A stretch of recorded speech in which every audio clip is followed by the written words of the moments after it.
राम राम मंडळी. दुर्गा सप्तशतीच्या 8व्या अध्यायामध्ये आपलं मनापासून स्वागत. श्री गणेशाय नमः, श्री सरस्वत्यै नमः, श्री गुरुभ्यो नमः, श्री वेदपुरुषाय नमः. अष्टमोऽध्यायः. ध्यानम्. ॐ अरुणाकरुणातरङ्गिताक्षीन् धृतपाशाङ्कुशबाणचापहस्ताम् अणिमादिभिरावृतां मयूखैरहमित्येव विभावये भवानी. ॐ ऋषिर्वाच. चण्डे च निहते दैत्ये मुण्डे च विनिपातिते बहुलेषु च सैन्येषु क्षयितेष्वसुरेश्वरः. ततः कोपपराधीन चेता शुम्भः प्रतापवान् उद्योगं सर्वसैन्यानां दैत्यानामादिदेशः. अद्य सर्वबलैर्दैत्याश् षडशीतिरुदायुधाः कम्बूनाय चतुरशीतिर्निर्यान्तु स्वबलैर्वृताः. कोटिवीर्याणि पञ्चाश दसुराणाङ्कुलानि वै शतङ्कुलानि धौम्राणान् निर्गच्छन्तु ममाज्ञया. कालकादौर्रुधा मौर्यः कालकेयास्तथासुराः युद्धाय सज्जा निर्यान्तु आज्ञया त्वरिता मम.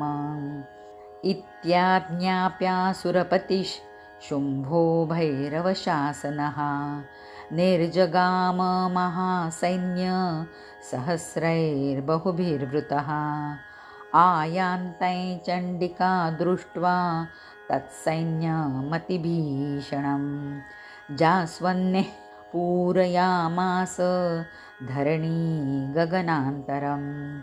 ततः सिंहो महानाद मतीव कृतवान् नृप घण्टास्वनेन तन्नाद मम्बिका चोपबृंहयत्. धनुर्जा सिंहघण्टानां नादापूरितदिङ्मुखा निनादैर्भीषणः काली जिज्ञे विस्तारितानना. तन्निनादमुपश्रुत्य दैत्यसैन्यश्चतुर्दिशं देवी सिंहस्तथा काली सरोषः परिवारिताः. एतस्मिन्नन्तरे भूप विनाशाय सुरद्विषां भवायामरसिंहानामतिर्वीर्यबलान्विताः. ब्रह्मेश गुहविष्णूनां तथेन्द्रस्य च शक्तयः शरीरेभ्यो विनिष्क्रम्य तद्रूपैश्चण्डिकाययुः. यस्य देवस्य यद्रूपं यथा भूषणवाहनं तद्वदेव हि तच्छक्तिरसुरान् योद्धुमाययौ. हंसयुक्तविमानाग्रे साक्षसूत्रकमण्डलुः आयाता ब्रह्मणः शक्तिर्ब्रह्माणी साभिधीयते. माहेश्वरी वृषारूढा त्रिशूलवरधारिणी महाहिवलया प्राप्ता चन्द्ररेखाविभूषणा. कौमारी शक्तिहस्ता च मयूरवरवाहना. योद्धुमभ्याययौ दैत्या नम्बिका गुहरूपिणी. तथैव वैष्णवी शक्तिर्गरुडोपरि संस्थिता शङ्खचक्रगदाशारं खड्गहस्ताभ्युपाययौ. तथैव वैष्णवी शक्तिर्गरुडोपरि संस्थिता शङ्खचक्रगदाशारं खड्गहस्ताभ्युपाययौ. यज्ञवाराहमतुलं रूपं या बिभ्रतो हरेः शक्तिः साप्याययौ तत्र वाराहीं बिभ्रती तनुं. नारसिंही नृसिंहस्य बिभ्रती सदृशं वपुः प्राप्ता तत्र सटाक्षेप क्षिप्तनक्षत्रसंवृतिः वज्रहस्ता तथैवैन्द्री गजराजोपरि स्थिता प्राप्ता सहस्रनयना यथा शक्रस्तथैव सा ततः परिवृतस्ताभिरीशानो देवशक्तिभिः हन्यन्तामसुराः शीघ्रं मम प्रीत्याह चण्डिकां ततो देवी शरीरात्तु विनिष्क्रान्तातिभीषणा चण्डिका शक्तिरत्युग्रा शिवा शतनिनादिनी सा चाह धूम्रजटिलमीशानमपराजिता दूतत्वं गच्छ भगवन् पार्श्वं शुम्भनिशुम्भयोः ब्रूहि शुम्भन्निशुम्भै च दानवावतिगर्वितौ ये चान्ये दानवास्तत्र युद्धाय समुपस्थिताः त्रैलोक्यमिन्द्रो लभतां देवाः सन्तु हविर्भुजः यूयं प्रयात् पातालै यदि जीवितुमिच्छथ त्रैलोक्यमिन्द्रो लभतां देवाः सन्तु हविर्भुजः यूयं प्रयात पातालै यदि जीवितुमिच्छथ बलावलेपादथ चेत् भवन्तो युद्धकाङ्क्षिणः तदा गच्छत तृप्यन्तु मच्छिवः पिशितेन वः यतो नियुक्तो दौत्येन तया देव्या शिवः स्वयं शिवदूतीति श्लोकेऽस्मिंस्ततः सा ख्यातिमागता तेऽपि श्रुत्वा वचो देव्याः शर्वाख्यातं महासुराः अमर्षा पूरिता जग्मुर्यत्र कात्यायनी स्थिता ततः प्रथममेवाग्रे शरशक्त्युष्टिवृष्टिभिः ववर्षुरुद्ध तामर्षास्तान् देवीममरारयः सा च तान् प्रहितान् बाणाय शूलशक्तिपरश्वधान् चिच्छेदलीलयाध्मात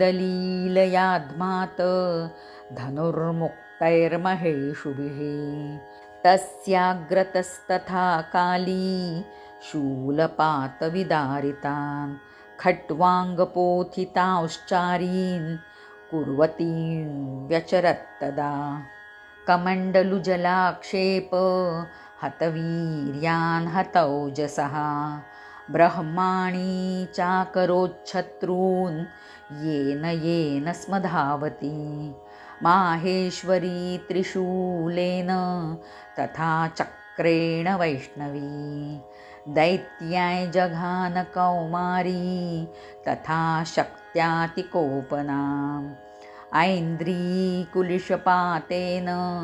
शतशो दैत्यदानवाः पेतुर्विदारितः पृथ्व्यां रुधिरौघप्रवर्षिणः तुण्डप्रहारविध्वस्ता दंष्ट्राग्रक्षतवक्षसः वाराहमूर्त्यान्यपतंश्चक्रेण च विदारिताः नखैर्विदारितांश्चान्यान् भक्षयन्ती महासुरान् नारसिंही चचाराजौ नादापूर्णदिगम्बरां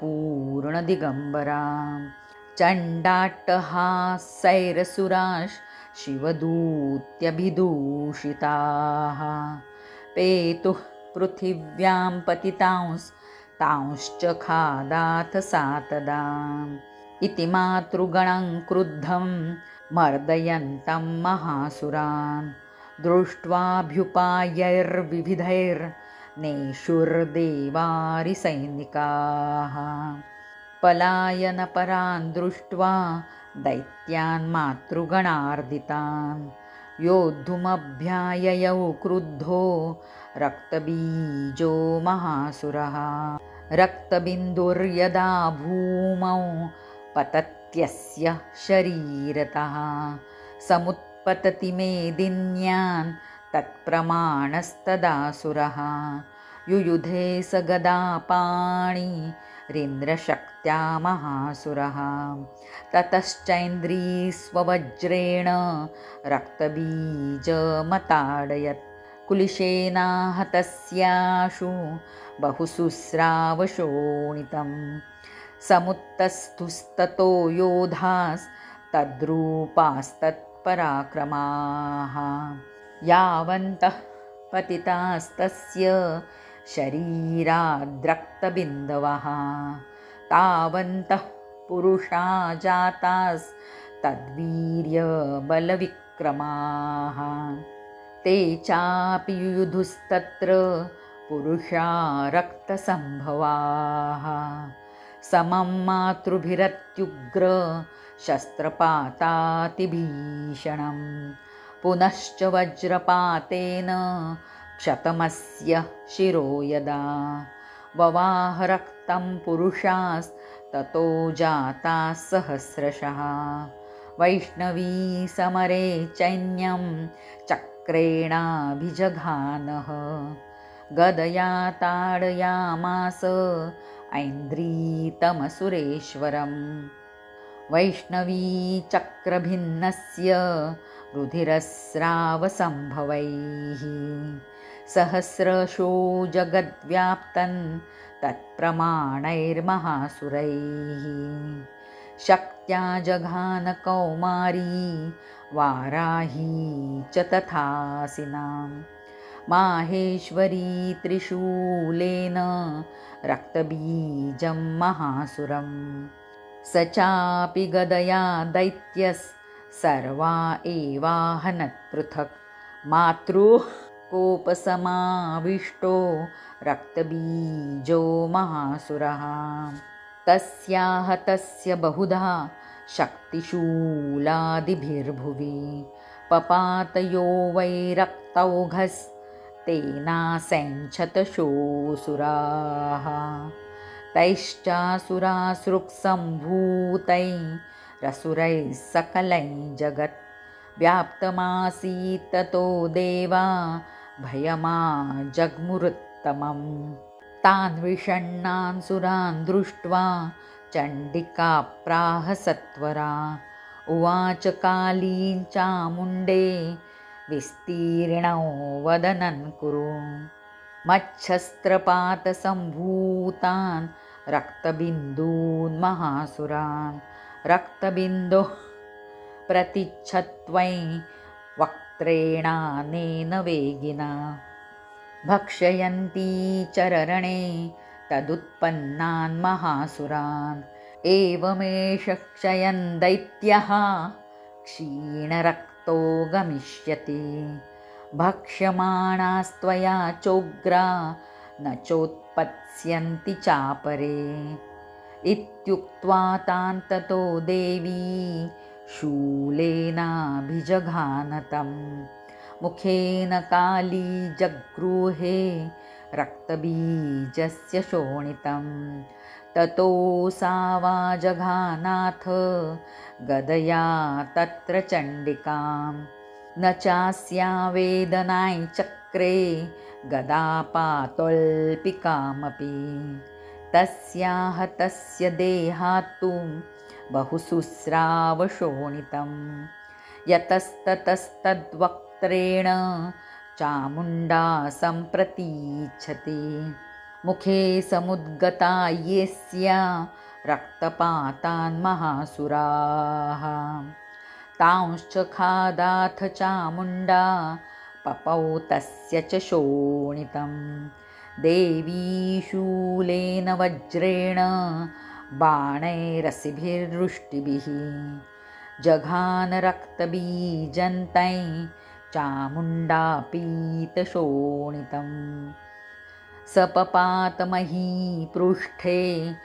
शस्त्रसङ्घसमाहतः नीरक्तश्च महीपाल रक्तबीजो महासुरः ततस्ते हर्षमतुल मवापुस्त्रिदशा नृप तेषां मातृगणो जातो ननर्ताश्रुमदोद्धतः। ओम श्री मार्कंडेय पुराणे श्री जगदंबार्पणमस्तु। ध्यानम. मी आधी सिद्धिमयी किरणाने आवृत्त भवानी मातेचं ध्यान करतो. तिच्या शरीराचा रंग लाल आहे. डोळ्यात करुणा दाटून आली आहे. तिने हातात कुऱ्हाड, अंकुश, बाण आणि धनुष्य धारण केलं आहे. ऋषी म्हणतात, चंडमुंड हे महापराक्रमी दैत्य मारले गेले आणि त्यांच्या सेनेचा नाश झाला. तेव्हा दैत्यांचा राजा महान पराक्रमी शुंभ याच्या मनात क्रोध निर्माण झाला आणि त्याने आपल्या संपूर्ण सैन्याला युद्धासाठी सज्ज होण्याची आज्ञा दिली. तो म्हणाला, आजच्या आज उदायुध नावाचे 86 सेनापती राक्षस आणि कंबू नामक 84 सेनापती राक्षस आपापल्या सैन्यासह अशा सर्वांनी युद्धासाठी बाहेर निघावं. कोटिवीर्य नामक राक्षसांची 50 कुळं आणि धौम्र नामक राक्षसांची 100 कुळं यांनी माझ्या आज्ञेवरून युद्धासाठी बाहेर पडावं. कालक, दौहृद, मौर्व आणि कालिकेय राक्षसाने माझ्या आज्ञेनुसार युद्धासाठी त्वरित प्रस्थान करावं. भयानक हुकूम करणारा तो राक्षसराज शुंभ अशा प्रकारे आज्ञा करून स्वतः देखील हजारो महापराक्रमी सैन्यासह युद्धाला निघाला. राक्षसांचं अतिभयंकर असं सैन्य येत असलेलं पाहून चंडिका देवीने धनुष्याच्या दोरीच्या टणत्काराने पृथ्वीपासून आकाशापर्यंतचा भाग दणाणून सोडला. त्यानंतर देवीच्या सिंहाने अत्यंत भयंकर गर्जना कराव्यास सुरुवात केली. मग अंबिकेने घंटेच्या ध्वनीने आवाज आणखी वाढवला. धनुष्याचा टणत्कार, सिंहाची गर्जना आणि घंटेच्या आवाजाने साऱ्या दिशा गुंजू लागल्या. त्यावेळी कालीने आपला जबडा पसरून भयंकर गर्जनेच्या आवाजाने दशदिशा भरून टाकल्या. तो भयंकर नाद ऐकून दैत्यांच्या सैन्याने चारही दिशांनी चंडिकादेवी, तिचा सिंह आणि काली यांना क्रोधाने वेढा दिला. हे राजा, त्याचवेळी राक्षसांचा नाश आणि देवांच्या अभ्युदयासाठी अत्यंत थोर पराक्रम आणि बळ यांनी युक्त अशा ब्रह्मदेव, शंकर, कार्तिकेय, विष्णू आणि इंद्र इत्यादी देवांच्या शक्ती त्यांच्या देहापासून निघून त्यांच्यासारखी स्वरूपं धारण करून चंडिकेच्या मदतीस आल्या. ज्या देवाचं जसं रूप, जशी वेशभूषा, जसं वाहन ठीक तसंच स्वरूप घेऊन प्रत्येकाची शक्ती दैत्यांशी युद्ध करण्यासाठी आली. सर्वात प्रथम हंस जोडलेल्या विमानात बसलेली, रुद्राक्षमाला आणि कमंडलू धारण केलेली ब्रह्मदेवाची शक्ती पुढे आली. तिला ब्रह्माने म्हटलं जातं. शंकराची शक्ती माहेश्वरी बैलावर स्वार होऊन हातात श्रेष्ठ त्रिशूल धारण करून महानागाचं कंकण बांधून मस्तकावरील चंद्रकलेने शोभायमान अशी उपस्थित झाली. कार्तिकेयाची शक्ती कौमारी देवी त्याचंच रूप धारण करून श्रेष्ठ मोरावर स्वार होऊन हातात शक्तीत घेऊन दैत्यांशी युद्ध करण्यास आली. याचप्रमाणे भगवान विष्णूंची शक्ती गरुडावर स्वार होऊन शंख, चक्र, गदा, शारंग, धनुष्य आणि तलवार हातात घेऊन तिथे आली. अतुल असं यज्ञ वराह रूप धारण करणाऱ्या श्री विष्णूची शक्ती ती पण वाराही रूप घेऊन तिथे आली. जिच्या मानेवरील आयाळीच्या तडाख्याने आकाशातील तारे खाली पडत अशी नारसिंही शक्ती देखील नृसिंहासारखं शरीर धारण करून तिथे आली. याचप्रमाणे इंद्राची शक्ती वज्र धारण केलेली, ऐरावतावर बसलेली, 1000 नेत्र असलेली तीही इंद्राप्रमाणे रूप धारण करून आली. तेव्हा त्या देवशक्तीने वेढलेला असा शंकर चंडिकेला म्हणाला की माझ्या प्रसन्नतेसाठी तू सर्व राक्षसांना त्वरित मारून टाक. तेव्हा देवीच्या शरीरापासून अत्यंत भयंकर, अत्यंत उग्र अशी शेकडो कोल्ह्यांच्या ओरडण्याप्रमाणे गर्जना करणारी चंडिकेची अंशभूत शक्ती प्रकट झाली. ती अपराजिता शक्ती धूम्रवर्णाच्या जटाधारी शंकराला म्हणाली, हे भगवन, तू माझा दूत होऊन शुंभ निशुंभाकडे जा.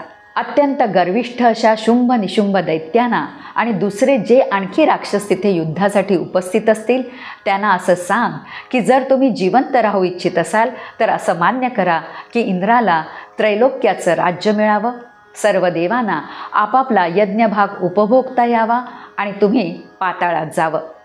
जर सैन्यबळाच्या गर्वाने तुम्ही युद्ध करू इच्छित असाल तर पुढे या. माझ्या शिवा इत्यादी शक्ती तुमच्या मांसाने तृप्त होत. त्या देवीकडून भगवान शंकराला दूताचं काम देण्यात आलं, म्हणून तेव्हापासून शिवदूती देवी या नावाने ती लोकांमध्ये प्रसिद्ध झाली. ते महादैत्यही भगवान शंकराच्या तोंडून देवीचं वचन ऐकून क्रोधाने संतप्त झाले आणि जिथे कात्यायनी देवी होती तिकडे गेले.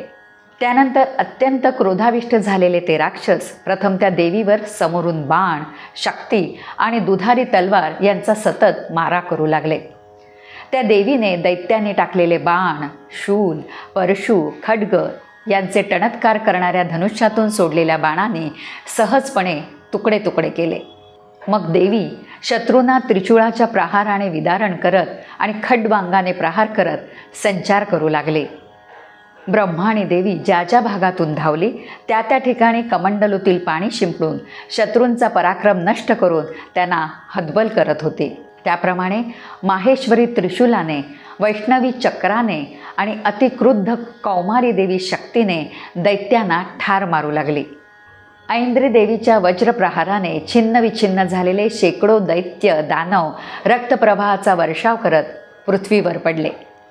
वाराही देवीच्या तोंडाच्या प्रहाराने छिन्न भिन्न झालेले, दातांच्या अग्रभागाने वक्षस्थळ फाटलेले आणि चक्राच्या प्रहाराने विदीर्ण झालेले कित्येक राक्षस भूमीवर पडले. नारसिंही देवीही नखाने विदीर्ण केलेल्या महासुरांना भक्षण करत आपल्या गर्जनेने दशदिशा आणि आकाश दणाणून सोडीत युद्धामध्ये हिंडली. शिवदूतीच्या प्रचंड हास्याने राक्षस मूर्छित होऊन जमिनीवर पडले आणि त्या पडलेल्या राक्षसांना ती खाऊन टाकू लागली. मातृगणांकडून नष्ट झालेल्या आणि पळून जाणाऱ्या दैत्यांना पाहून रागावलेला रक्तबीज नावाचा महाअसूर युद्ध करण्यासाठी समोर आला. जेव्हा त्याच्या शरीरापासून रक्ताचा थेंब भूमीवर पडे तेव्हा त्याच्या थेंबापासून त्या राक्षसासारखाच महान राक्षस पृथ्वीवर उत्पन्न होत असे. हातात गदा असलेला तो महान रक्तबीज राक्षस इंद्रशक्तीबरोबर लढू लागला. तेव्हा ऐंद्री देवीने स्वतःच्या वज्राने रक्तबीजावर प्रहार केला. वज्राने घायाळ झालेल्या रक्तबीजाचं पुष्कळ रक्त वाहिलं. तेव्हा त्या रक्तातून त्याच्यासारखेच पराक्रमी योद्धे निर्माण झाले.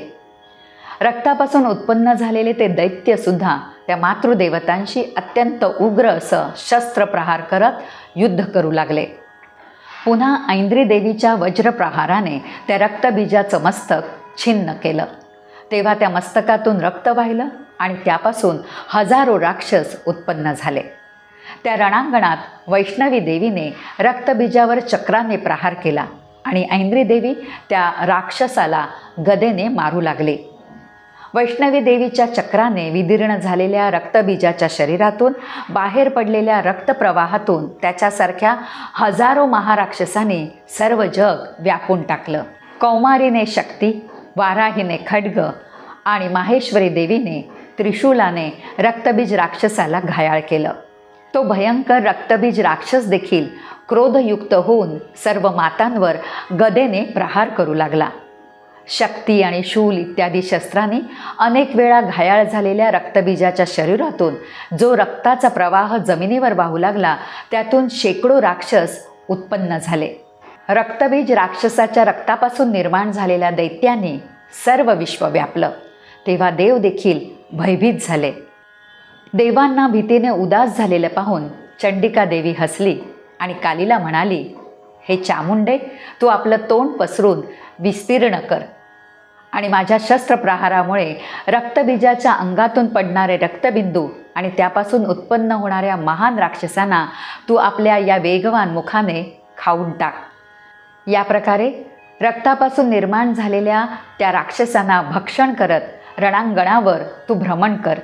अशा प्रकारे हा राक्षस क्षीण रक्त होऊन नष्ट होईल.